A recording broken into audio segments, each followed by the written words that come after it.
അതിൻ്റെ ലക്ഷ്യം പുറപ്പാട് പുസ്തകത്തിൽ പറയുന്നുണ്ട്. അഗ്നിസർപ്പം പുറപ്പാട് പുസ്തകത്തിൽ പൂർവിക പിതാക്കന്മാർ മിസ്രയീമിൽ നിന്ന് തിരിച്ചുള്ള യാത്രയിൽ കടന്നു പോകുമ്പോൾ സർപ്പങ്ങളുടെ ദംശനമേറ്റ് അനേകർ മരിച്ചു പോവുകയാണ്. അങ്ങനെ വരുമ്പോൾ സ്വർഗത്തിൽ നിന്ന് പിതാവാം ദൈവം പറയുന്നൊരു വാക്കുണ്ട്, അഗ്നിസർപ്പത്തിൻ്റെ രൂപം കെട്ടി മുകളിൽ കാണിക്കുക, അതിൽ നോക്കുന്നവർ. അഗ്നിസർപ്പം അവരുടെ പ്രതിസന്ധിയാണ്, പാമ്പുകൾ അവരുടെ പ്രതിസന്ധിക.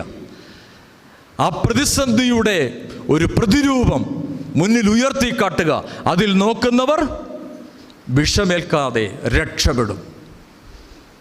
ഇതാണ് ദേവാലയ മധ്യത്തിൽ കുരിശ്. നിന്റെ വലിയ പ്രതിസന്ധിയും കൊണ്ട് നീ കടന്നു വന്നിട്ടുണ്ട്.